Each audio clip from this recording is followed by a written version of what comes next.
എൻ്റെ നമസ്കാരം. ആത്മാവിനെ അറിയുന്നതിന് ജ്ഞാനമെന്നും ശാസ്ത്രാദികൾ അറിയുന്നതിന് വിജ്ഞാനമെന്നുമാണ് പറയുന്നത്. എന്നാൽ ജീവരാശിയുടെ നിലനിൽപ്പിന് ആധാരമായിട്ടുള്ള സർവോത്കൃഷ്ടമായ സർവോത്തമമായ അറിവാണ് സംജ്ഞാനം.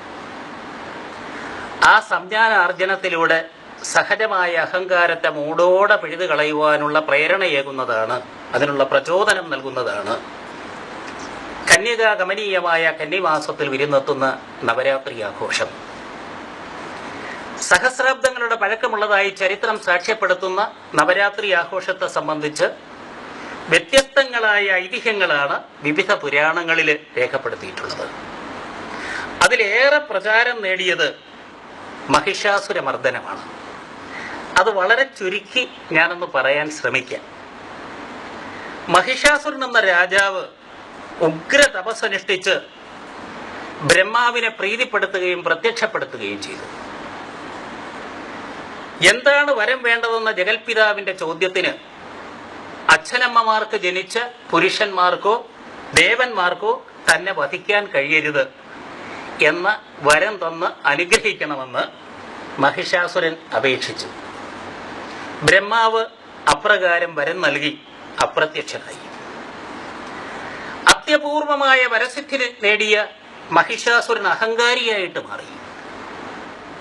ത്രിലോകങ്ങളും തന്റെ അധീനതയിലാക്കുവാനുള്ള വ്യഗ്രത കൊണ്ട് അങ്കക്കലി തുള്ളി നിന്ന ക്രൂരമൂർത്തിയുടെ നിത്യേനയുള്ള രൂക്ഷാട്ടഹാസങ്ങൾ കേട്ട് ഭൂമണ്ഡലം നടുങ്ങി. ജനങ്ങൾക്ക് സ്വൈരജീവിതം ഇല്ലാതായി. മനുഷ്യർക്ക് മാത്രമല്ല, ദേവന്മാർക്കും മഹിഷാസുരൻ കാരണം ജീവിതം ദുസ്സഹമായി. ദേവേന്ദ്രനോട് ഉടൻ സ്ഥാനമൊഴിഞ്ഞു പോകുവാനും സ്വർഗരാജ്യം തന്റെ പാദത്തിൽ സമർപ്പിക്കുവാനും മഹിഷാസുരൻ ആജ്ഞാപിച്ചു. ഇന്ദ്രൻ ആ ആജ്ഞ നിരസിച്ചത് ഒരു ഉഗ്ര യുദ്ധത്തിന് വഴിവെച്ചു. സൂര്യചന്ദ്രന്മാരും അഗ്നിയും വരുണനുമെല്ലാം ഇന്ദ്രപക്ഷം ചേർന്ന് യുദ്ധം ചെയ്തെങ്കിലും മഹിഷാസുരനെ തോൽപ്പിക്കാൻ കഴിഞ്ഞില്ല. അനുദിനം അയാൾ വർദ്ധിത വീര്യനായി മാറിക്കൊണ്ടിരുന്നു. ദേവപുങ്കവന്മാര് പലരും തോറ്റോടി. ഗത്യന്തരമില്ലാതെ വന്ന ദേവാദികള് ബ്രഹ്മവിഷ്ണു മഹേശ്വര സവിധമണഞ്ഞ് മഹിഷാസുരന്റെ ക്രൂരതക്കൂത്തിനെ സംബന്ധിച്ച നിജസ്ഥിതി അറിയിച്ച് സഹായം അപേക്ഷിച്ചു. സത്യം ബോധ്യപ്പെട്ട ത്രിമൂർത്തികള് കോപം കൊണ്ട് ജ്വലിക്കുകയും അവരുടെ കണ്ണുകളിൽ നിന്നും അതിശക്തമായ പ്രകാശം പ്രവഹിക്കുകയും ചെയ്തു. പ്രോജ്വലമായ ആ പ്രകാശങ്ങൾ സമന്വയിച്ച അപ്രമേയ പ്രഭാപൂരത്തിൽ നിന്നും അനവധി സൂര്യ തേജസ്സുകളെ വെല്ലുന്ന തേജോമയ്യായ സാക്ഷാൽ ദുർഗാദേവി പ്രത്യക്ഷപ്പെട്ടു. മഹിഷാസുര നിഗ്രഹ ദൗത്യത്തോടെ അടർക്കളത്തിലേക്ക് തിരിച്ച ഉഗ്രരൂപിണിയായ ഭവാനിയുടെ ചിരി കേട്ട് ത്രിലോകങ്ങളും പ്രകമ്പനം കൊണ്ടു. ദേവിയും മഹിഷാസുരനും തമ്മിൽ 8 ദിവസം നീണ്ടുനിന്ന അതിഘോരമായ അതിശക്തമായ യുദ്ധം നടന്നു. 8ാം ദിവസം പോത്തിന്റെ രൂപം പൂണ്ട് കരാള വക്രം കാട്ടി ആർത്തട്ടഹസിച്ചുകൊണ്ട് ദേവിയുടെ നേരെ പാഞ്ഞെടുത്ത മഹിഷാസുരനെ ഗളച്ഛേദം ചെയ്ത് ദേവി നിഗ്രഹിച്ചു. അഹങ്കാരമൂർത്തിയായിരുന്ന മഹിഷാസുരന്റെ മേൽ ദേവി കൈവരിച്ച വിജയത്തെ തിന്മയുടെ മേൽ നന്മ നേടിയ വിജയമായി ദേവന്മാരും മനുഷ്യരും ഒരുപോലെ ആഘോഷിച്ചതാണ് വിജയദശമി ആഘോഷമെന്നതാണ് ഏറെ പ്രചാരമുള്ള ഐതിഹ്യം.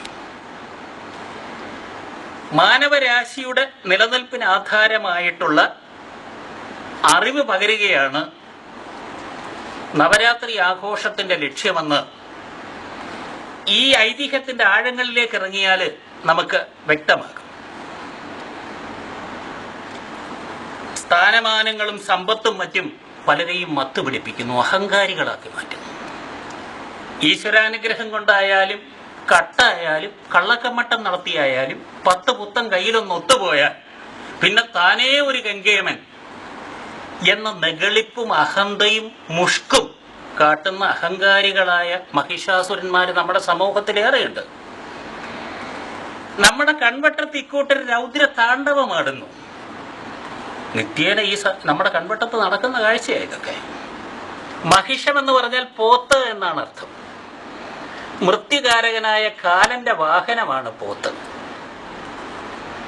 അഹങ്കാരമൂർത്തിയായ മഹിഷാസുരൻ എന്ന് പറയുന്ന പോത്ത് മൃത്യുകാരകനായ കാലനെയാണ് വഹിക്കുന്നത്.